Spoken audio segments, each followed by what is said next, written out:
welcome to the practice problems video on the method of cylindrical shells. Okay, so we're going to use shell method to compute the volume obtained by rotating the region enclosed by these three graphs here. So 3x minus 2, 6 minus x, and x equals 0 about the y-axis. So the first thing that I would suggest doing is graphing what we see here. So let's do that. So we have something like this, and x and y here. Alright, so let's label up to a 6, okay? So we'll go by 2's, 2, 4, 6, 8.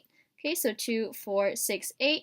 Then we'll have 2, 4, 6, 8. Okay, so 2, 4, 6, 8. So we have something like that. Here's a negative 2, just in case, and a negative 2 there. Alright, so let's see. The first one has an x-intercept, a y-intercept of negative 2. So we have that negative 2 here, and a slope of 3. So we go up 3 and over 1. So we're here.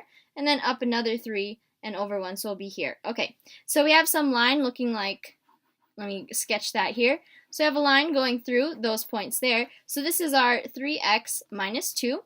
Okay, so the next line is, it has a y-intercept of 6, and it has a slope of negative 1, so it'll go through the 6 on the x-axis as well. So we actually cross through that point there. Okay, so we have this graph here, and this is our 6 minus x graph. And the last graph that bounds our region is x equals 0, which is the y-axis itself, okay? So what we get is basically this triangle, this region in there, all right? Okay, and then this is, like I said, that is our x equals 0. That's the y-axis. So, and we're supposed to be rotating this guy around the y-axis like that, okay? So what we want, and we're going to have an interval on the x. So it would be easier to use shell method here, and the problem also tells us to use this shell method, right? So what we're going to do is figure out what is what here, right? So what is our height, first of all, or what is our radius? That's the easier one. So radius is going to be equal to, so if we draw a line, so I'll make it a little bit simpler here. So let's say, so we have this line going down, right? And then this line coming down like that. And so let's say this is our region, okay? So it's right in there. That's the one that we're looking at.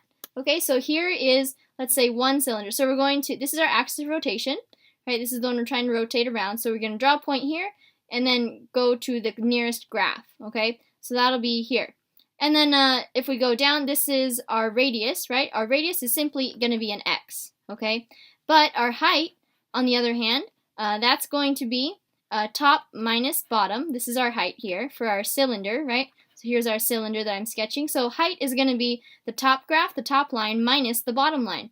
So our height is actually going to be the following. So the top line is given by this function down here, so 6 minus x, and then we're going to subtract the bottom function, or the bottom line, which is a 3x minus 2, okay? So our height is actually going to be a 6 minus x minus 3x plus 2, which is equal to an 8 minus 4x, right?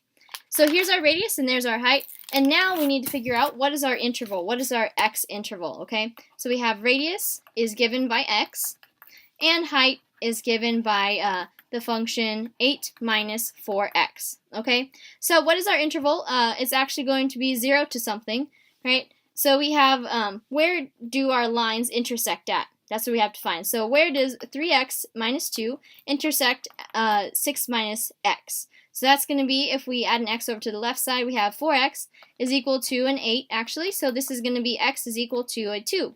Okay, so our interval is going to be 0 to 2, right? And again, just a quick drawing here. So our picture looks something like that, right? So this point of intersection is a 2, and we're bounded on the left by a 0 anyways. So it's 0 to 2. Okay, so this is our interval, and we're integrating along the x-axis, so that means dx. Okay, so now we have everything that we need in order to plug it into our volume formula for the shell method, right? These things that I'm boxing now. So v is going to be equal to 2 pi times the integral from a to b, so that's 0 to 2 in this case, times the radius, okay, so x times the height, 8 minus 4x, times the thickness, which is dx in this case. Okay? Alright, so let's continue, and we'll just solve this integral all the way through. So 2x times the integral of 0 to 2 of 8x minus 4x squared, right?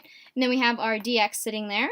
Okay, and then we'll continue on, and we'll actually integrate. So this is going to be 2x times, and then we have an 8 and x to the 2 power, and then 1 over 2 there, minus 4 times x to the third, and then over a 3, okay? And then this is being evaluated from 0 to 2, okay?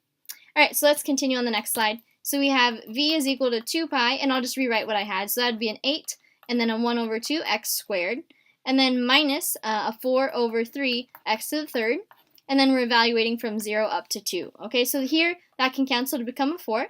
So we have v is equal to basically an 8 pi x squared, and then minus an 8 pi over 3 x cubed, right? 0 to 2. Okay, so I just distributed that 2 pi into both terms. And if we continue here, we're going to plug in the top limit, the upper limit. So 2 squared minus 8 pi over 3 times 2 cubed. And this is going to be minus, so this is when I plugged in a 2.